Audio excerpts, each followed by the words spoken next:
Prime J video is when you heard double voice. It's crazy. It picked up my voice two times and at the same time. It's a real pissing people off that it did. But again, it's not for the weak kind of people. It's not for the weak people. Hey, Jay here, future Jay actually. I just wanted to tune in and not thank you guys for watching this video because, I mean, it should be obligatory at this point based on the amount of information that is sitting within this video. Now, I will also let you know, it's just a piece of the cake. It's not financial advice, it's just for educational purposes only. A lot of people are kicking ass with this information, and this is the advanced version of how we read the market together. How I read it, how others read it, and how others are becoming that person being able to read the market in this manner, predicting every tick of the market. If that is of at least interest, you should check below. Shit show taking over. Continue. Really make sure that you stick to the video. Like, you have to really thoroughly listen through it because you don't understand it otherwise, right? Right, so the tick charts, how I read it, right? Each and every single candle that we watch in the market has a sequence to it, right? So this is all about mainly remembering, right? I need to remember what has happened in the past and what is going to happen next because of it, right? So it's very important that we are very focused on what is happening. Now, for me, right? For you guys, it looks like, for me, for Jay, it looks seamless. I don't care too much about it. It's just like, yeah, it's going to go this way and that way, bounce on this, move here, bounce on this, move here, right? But for you guys, it might be very exhausting because you need to be very, very focused at all times. Over time, that disappears, right? Over time, that stuff disappears. So therefore, really make sure that you work through it in terms of understand it, apply it yourself, go do your thing, right? So I've just reached this point where it looks seamless and effortless because I've done it hundreds and hundreds and hundreds of hours. That's why it looks seamless. And there's no, how do you learn it the best? No, it's just pure watching live price play out and sitting there doing squiggly lines up and down depending on what it did, right? So the first thing that I, of course, do is I look at the bigger context, where price is going, what does it want to do. Right now, based on this, I don't see too many important areas if it's going to go up or down. So this is a pretty good example of actually reading the tick charts, because tick charts is at its finest when you have no specific targets in this and that. But also it's very powerful when you add that to the context of understanding where price is going. But in this case, we understand that we don't exactly know where price is going. It could be running all the way back down here, take out that low. It could be running all the way back up here, take out this high. But I don't see any shit levels up top here. And I don't necessarily see any shit levels below here. Maybe this one. Not really. Pretty ugly. So we don't necessarily have any shit levels below or any shit levels above. So we're very focused on what? The current. Right? The current. So it's very important to get in sync, and really when you understand the market from the perspective of the flow state, when you truly understand the core concept at its finest, the sequence, what do you need to do then? Well, you now need to start to apply the tick chart potentially, right? To become better at the tick charts, understanding that.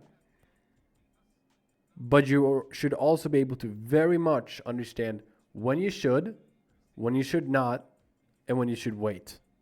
And you should jump between these very fast. So the tick chart is very much going to harm you, very much, if you have a very strong bias towards something. You have to have a very, very open mind to a lot of things that can happen, which makes you being able to tap into the tick chart, and the tick chart will literally tell you what's going to happen next at all times. Okay? Everybody following so far?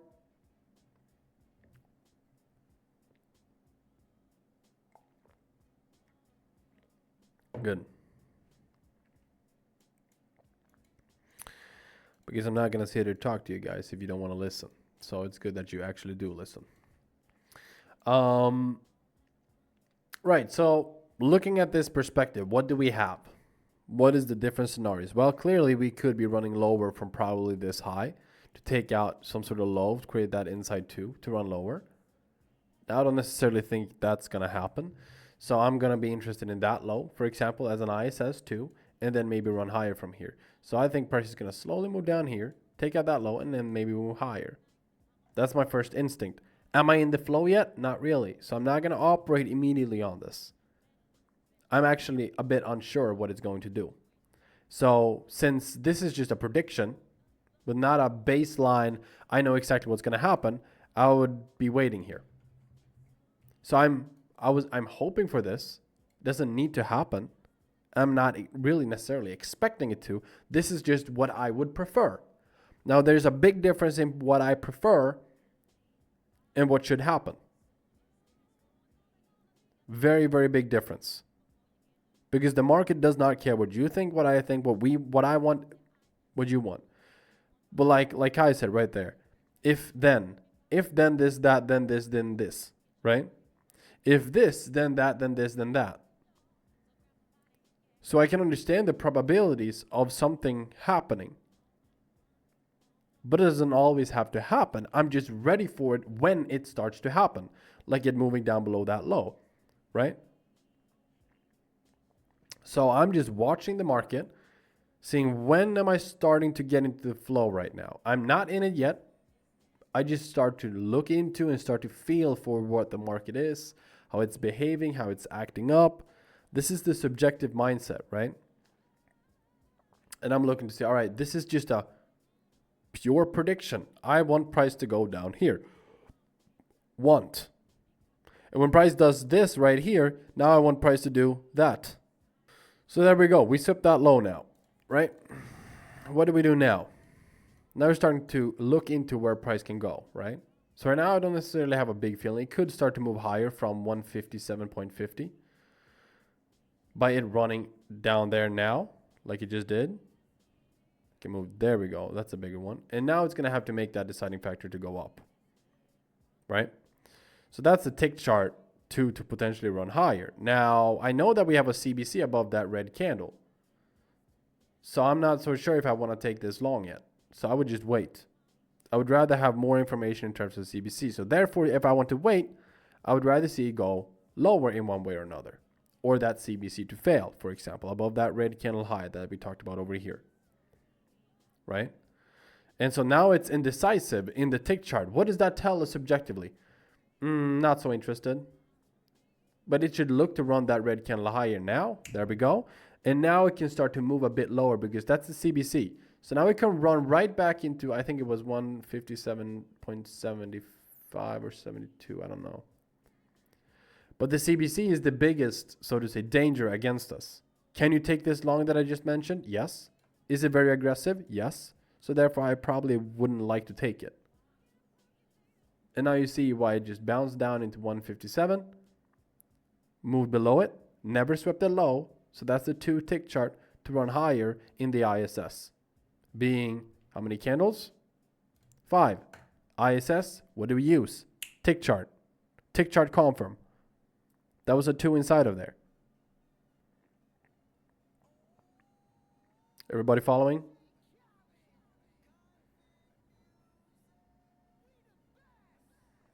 Lovely. So now we could see, for example, in this manner, we see that we ran 2 highs on the CBC. We're still in this candle. We know that it's 50-second lefts on that candle. If it runs that high, like it just did, now that's a 2. And that's a 3. Again, could you take this long right here? Yes, you can. Would I have taken it? Not really. I was just expecting this to happen, and it did happen. Moved slowly down here and take out that high. And the feeling was, I don't think this 2 is going to look to run that low. My feeling is I wanted to move higher. Also why? Up, down, failure. Not in terms of the CBC. It didn't have a reason to create that 2 to go up into that 3 because that's not a 2. That's an inside CBC, so we don't count that. Therefore, this is a actual fail 2. It didn't have a reason to run up here, so it clearly told me here that it was failing, creating a new breathing room to go back down here, sweep it, enter on the tick chart to go higher up. That's the story I see in my mind, right? That's the story that is playing out when I'm watching price. And this is what we take advantage of, right?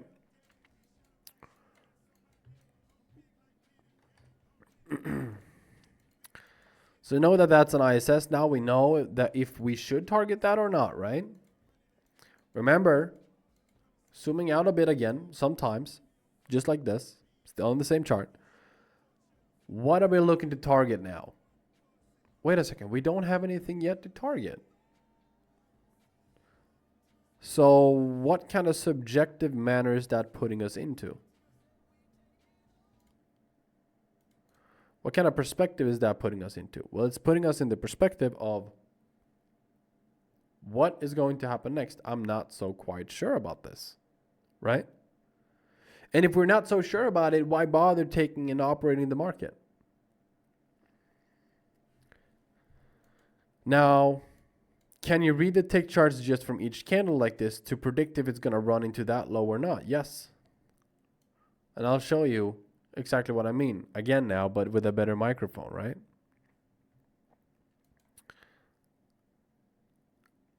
Let's just wait for this candle to close.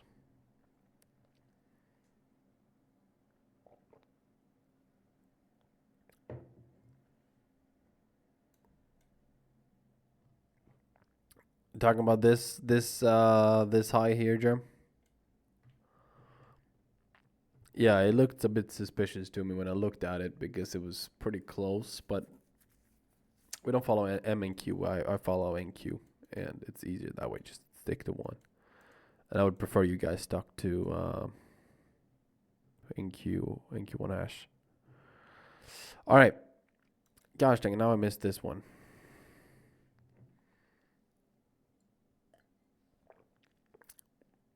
MQ swept that, but NQ didn't. Yep. I just look at NQ, so it's the one I follow, and I follow that to a T.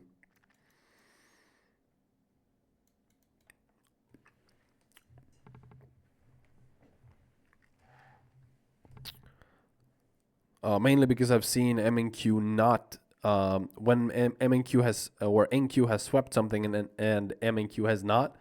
That's what I tend to see as well, that the NQ still goes up to that level because NQ created it. So it's just based on my back testing. Let me watch the market now. Look at the candle opening. Down, down, up a bit.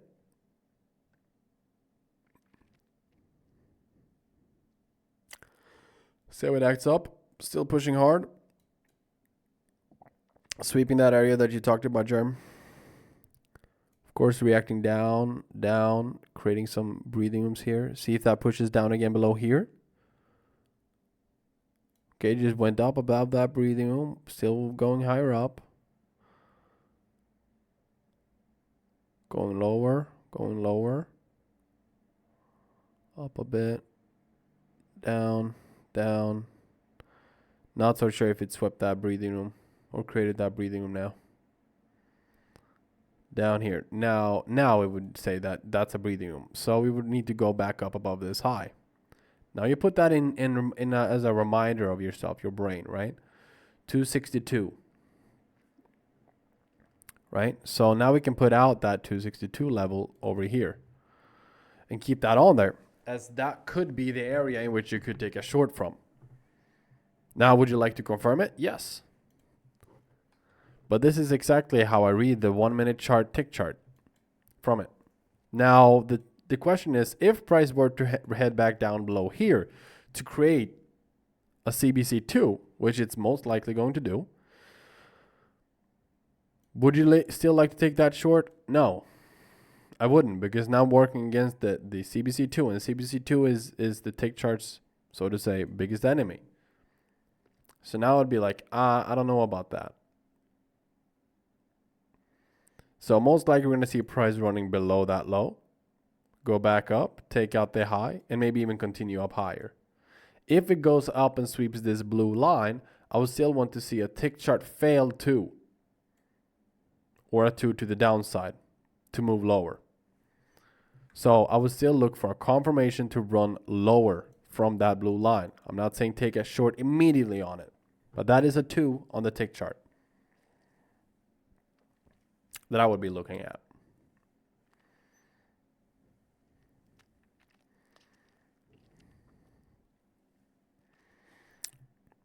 See when it comes back up here. That's a tick on it. See that little blue line? See that reaction, by the way?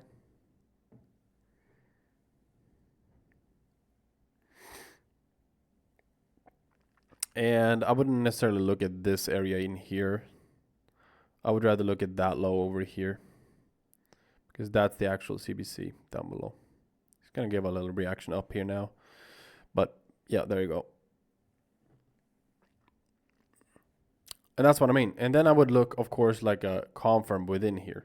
Now that's the CBC. So now price can shoot right back up into this high, because you simply have a 2 here and you have a 2, bigger 2 at the bottom in terms of the CBC. To where do you think it's going? The biggest enemy of the tick chart is the CBC2, right? CBC2. So where do you think it's going? Up or down?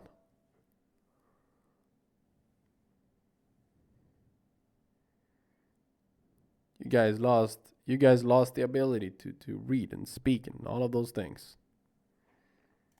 With you guys losing your fingers. Okay, how would you want it to go up? Maybe look for a confirmation on the tick chart to actually go up. Right? So that would probably be around 24.4244 is what I last saw, but I'm not so sure anymore. Right at that area. And then this is where you would look for a confirm if it starts to run a bit up here. So the question is this. Since that's a CBC2 to run into that tick chart 2, this is an absolutely valid short to take to the downside. But would you like to take this tick chart 2 lower whenever you're sitting on a short, just like this?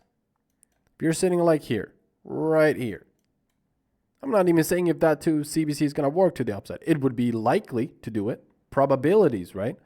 But in the same manner, if we know that is the highest likely point, this area, this CBC2 to the upside, to come back up and kill our tick chart 2, is that a smart thing to hold on to that trade? Probably not. So we would go to break even, right? We would be sitting at break even. Can this one just shoot down below very, very far? Yes. CBC in a context of a 2 is what we use, right? But what we have to take into consideration, CBCs and these areas, the little red line that I drew right here, that's the most dangerous point for your short. And a lot of people want to sit on that chart and say, holy moly, Jay, it's going to go all the way back down here. I don't give a shit. I don't care. I really don't.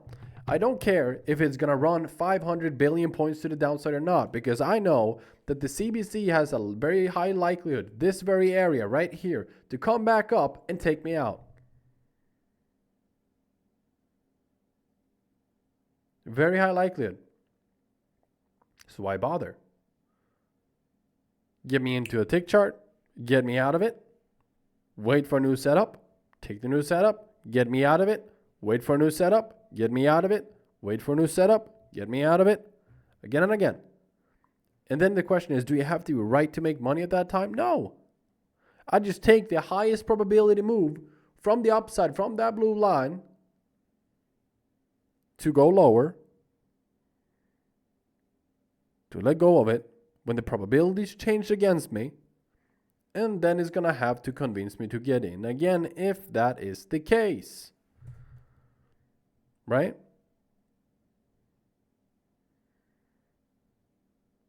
And this is what I mean. When it comes to the tick chart, you have to understand probabilities to the highest degree and the highest level. Do I want to take a long guarantee to the upside? No. Why? Because I've also taught that a CBC alone should not be taken. A CBC alone should not be taken. This is a CBC taken alone. Stopped out. If you would have added this to the context of a very nice looking 2, right? Beautiful. Take that long. But in this case, it's not a CBC inside that big 2, right? So what do? You don't take it.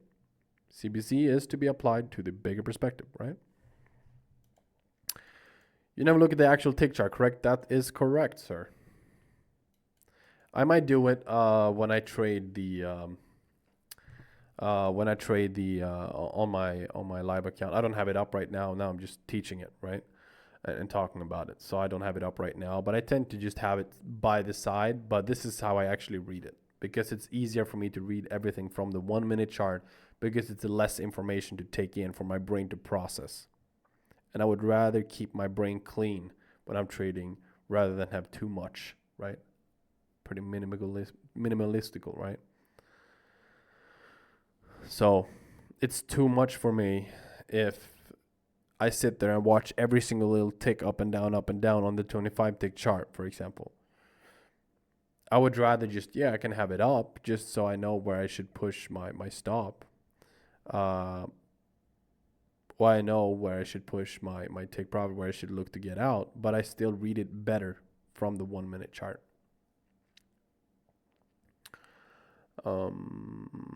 Is indicator made by Rayesh good? I didn't look into it because I don't even know how to apply it to my chart. You know already at this point, I don't know how to do it.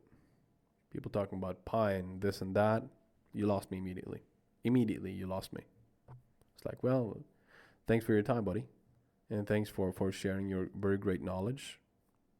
Int said it was good, so then therefore it's good. But you know, I saw pine something, I got confused immediately. Pine tree, pine cone. I got mega confused. I don't even know where the pine is located. I don't even know. Supposed to push, what button am I supposed to push? I have 50,000 buttons on my screen right now. What am I supposed to push? It's like ELT.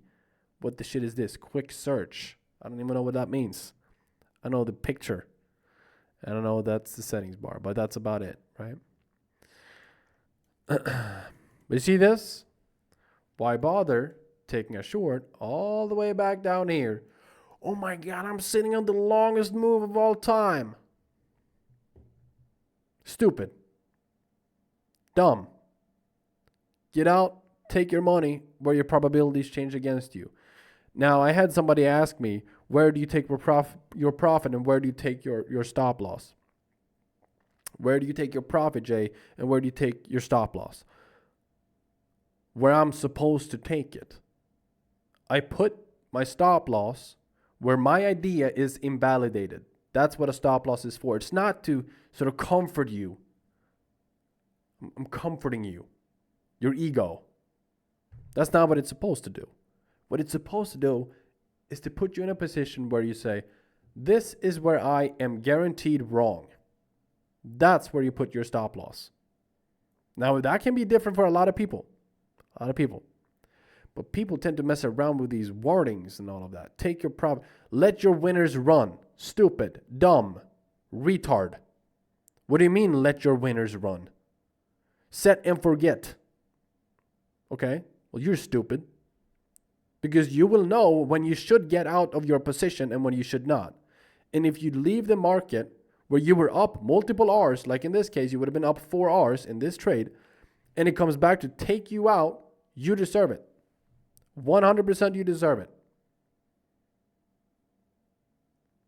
So the point where people are telling you, set and forget. Jesus Christ.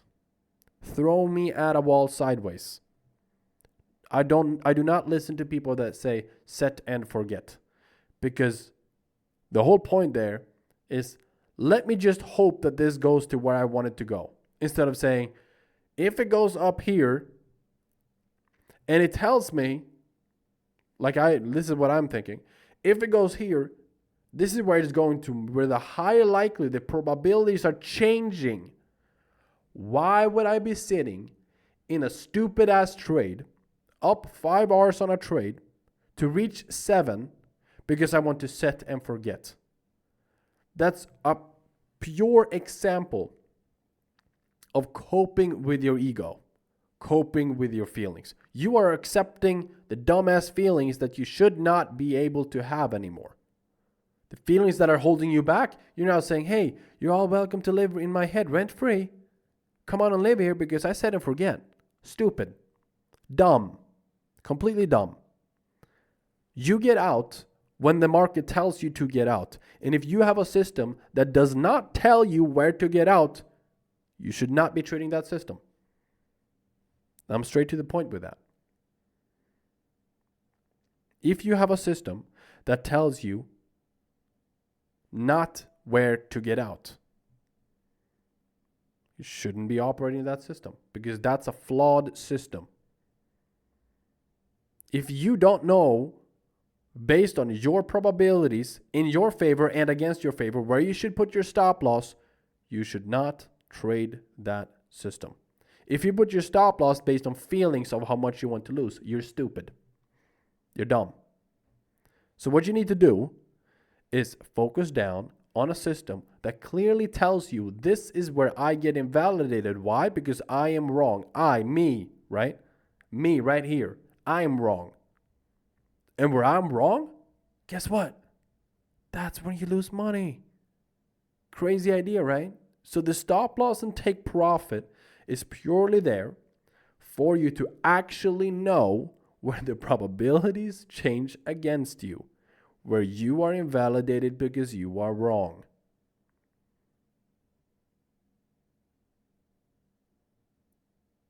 Is anybody, so to say, in here now against that idea of mine?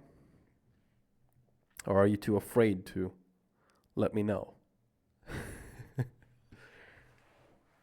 Are you too afraid to tell me that you don't believe in the same idea that I have?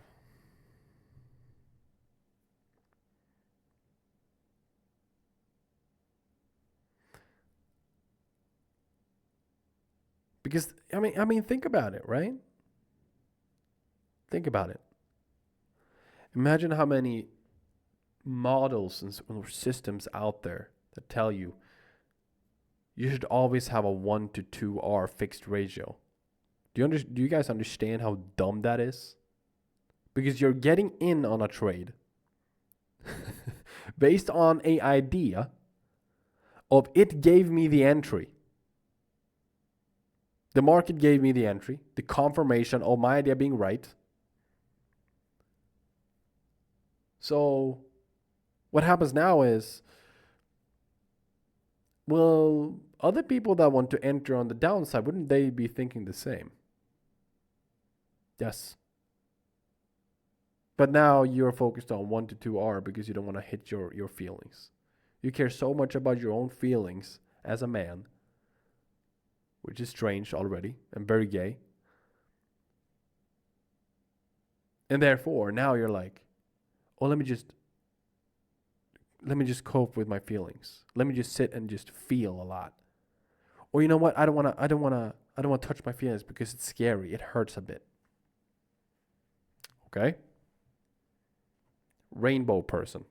Not gonna, that's crazy, right? You have to understand that when you're operating in the market, you're getting in based on probabilities, but you're not getting out based on probabilities. You're getting out because you feel. Imagine how stupid you have to be to think that. That's not what you do with the Shicha model. You know where you get in based on probabilities and idea of the story and all of that, but you also get out based around that. Crazy how that works, right? It's almost like new world opening up to a lot of people. That's the system that is not flawed. If you get stopped out, that means that you are wrong. Right? If you get stopped out, that means you are wrong. What do? You can learn from it. Why and how? Because it explains to you why you are wrong.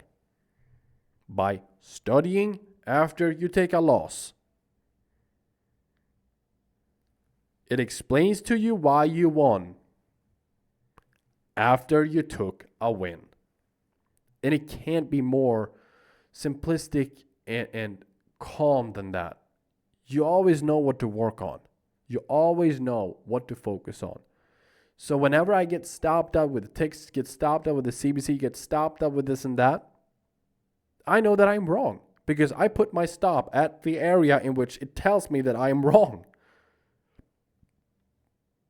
And that's the beauty of this model. It truly tells you based on simplicity. It's not 5,000 different new things that should be able to explain to why you took that loss. That's just coping with your feelings, but in the informational loop pattern. And this is what a lot of people tend to miss out on. They go, oh, information. I need just more information. That will explain my loss. No, you took your loss because you were wrong. Not because you need more information. You took your loss because you were wrong. And that's how you become better. Not informational loops and not based on feelings. It's pure, I get in where it tells me to get in, and I get out where it tells me to get out. Understand that whenever you take your trade with a tick chart, you might be stopped out, but that is because you are wrong. That is because you are wrong. And we do this every day. What just happened over here, guys? Oh, just a new 2 after the sequence, the breathing room was being created.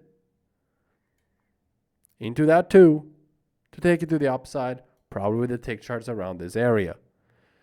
Now you say, oh, I have FOMO, I missed out on it. Well, it doesn't matter because you could have taken that short, you could have taken that long to the upside. You could have waited for that breathing to be created, for that 2 to be created, now to run higher, and then maybe look for price to start slowly moving down into that low if it wants to let you into the market. Confirm it with the tick charts and take along. So therefore, you get in where it tells you to get in. You get out where the probabilities change against you. We talked about this the other day, a week or so ago, with the one-way streets, right? How do I pick and choose my high probability moves? How do I know that that is just going to happen with that red candle? How would I just know? And now that it would go higher from here. How would I just know?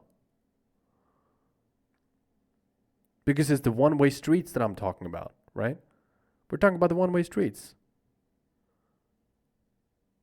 And when the one-way street starts to take place, we can start to operate around that, right? And that's what the trades that I like to take. I like to take the trades where it's like, everything is pointing to the upside. Let me just take longs. And when I have shit pointing down and up at the same time, I'm not going to take a long. So there you go. Let you into a new trade right there, guys. There you go. Like I told you. That was the trade. Beautifully done. 2 into 3 on the CBC. Take your profit before your take profit is taken. Stop being a dumbass because now it's going to run back down low there. You see what I mean? Stop caring and feeling that you want to this and that to happen. We can take a long here, into here, be done with that trade. Probabilities changed highly against us here. We don't take profit at the actual take profit level. We don't care about being right. We care about making money. And the model provides you that. Get into this quick move. Take it to the upside. Take your profit. Leave it. Let it tell you what it wants to do now again. And in this case, we have a CBC 2 into CBC 3 into running into this. So this is technically our breathing room. So now we can run higher again. Now we can take a long again. See what I mean? Probabilities all the time. Back and forth. Back and forth. Back and forth. Back and forth. And this is what we operate on. I'm not actually saying take along because I didn't take note of what was going on here. I don't have such a good feeling about this, and therefore it's most likely running lower into that low, being this candle. But that's again, whoa, random, just a feeling, right? But do you see what I mean? It's the subjectivity behind it. It's the subjectivity behind every single candle. What is it doing? Yeah? What is the characteristics? How is it acting up? And everybody can read from this matter, but it takes practice. Believe it or not, The tick charts, when we're watching the tick charts, it means being very, very in touch with what is happening. Again, for me, it looks like it's completely seamless. It feels like, oh, Jay, but how? It should be that way for me. No, dumbass, it should not be that way for you. You haven't done enough yet regarding that. You need to go and do your own thing. I want to create self-sustained traders. Therefore, go and study for yourself. You can do it. Stop feeling, start doing. So much feeling nowadays. I don't understand that part. Very hard for me to understand. Oh, I feel like it should do this. Well, does it give a shit about you? No. Does it give a shit about me? No. So stop giving so much shit about what you feel as well. Just do what it tells you, and you're good. That tick 2 you showed, would you just enter on the reaction? No, I mentioned that I would probably look for something else to take it to the downside. So something in that 1 minute candle, probably a failed 2 inside of here, or a 2 to the downside inside this candle. So it wouldn't look exactly, it would probably look like something of this manner instead. But it's the same idea. And now again, as I mentioned, this is also a breathing room, but it did want to run that low because of a feeling that I had. Oh, it's very subjective. No, it's coming from objectivity, but you need to have a very deep understanding of objectivity first and then transition into that subjectivity of yours. Okay? The model intertwines your subjectivity and objectivity here.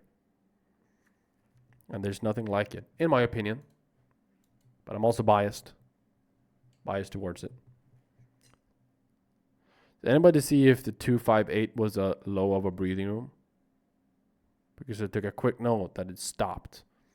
I don't know if it did, but so I'm not so sure. Now it's a CBC anyway, so it's probably going to run that green candle low for you to take along now anyways, but it's going to run and look to run into this area here. And if it does, then you can take it probably along on that, but it's also pretty aggressive. But it's a CBC2 inside an ISS2 right there.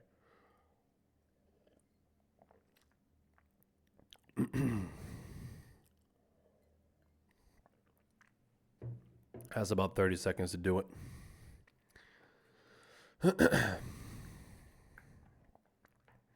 But when it comes to the tick charts, again, what it's all about is remembering.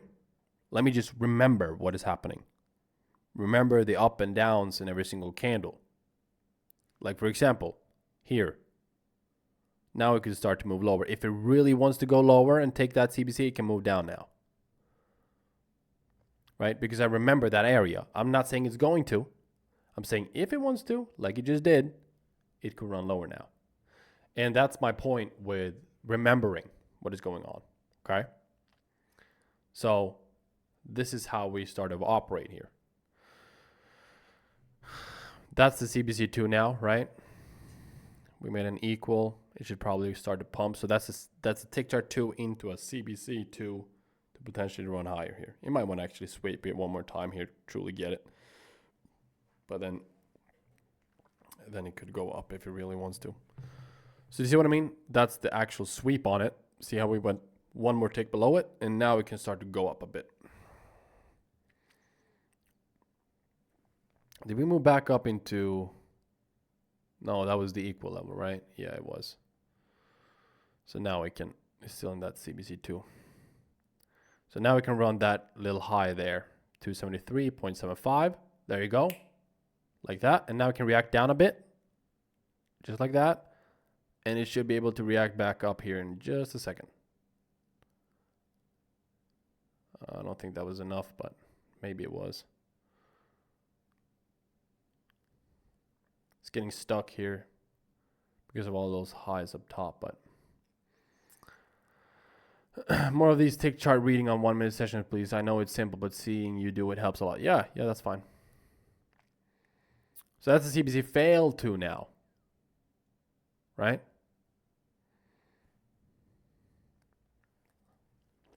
And this is how we're sort of operating around it.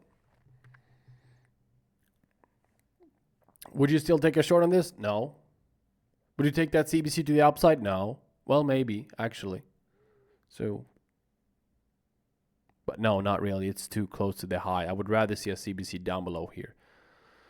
Over here somewhere. It's too big of a candle here. So I probably would be a bit, I wouldn't take a long here to take out this high or this high, really. I would rather see a CBC here to take out the high because I would know that I would get the move, so to say. But you see the reaction, CBC2 into the tick chart 2 that gave a reaction push down and then just shot back up again. So that's the reaction coming from the tick chart 2 that I mentioned over here. That when it went back up to move back down lower to create that CBC2, which worked against you if you want to take a tick chart short. Down. We're still sitting in that 2. With that 2 to run higher, right? So this is what I mean. Now it can operate on all kinds of sides over here.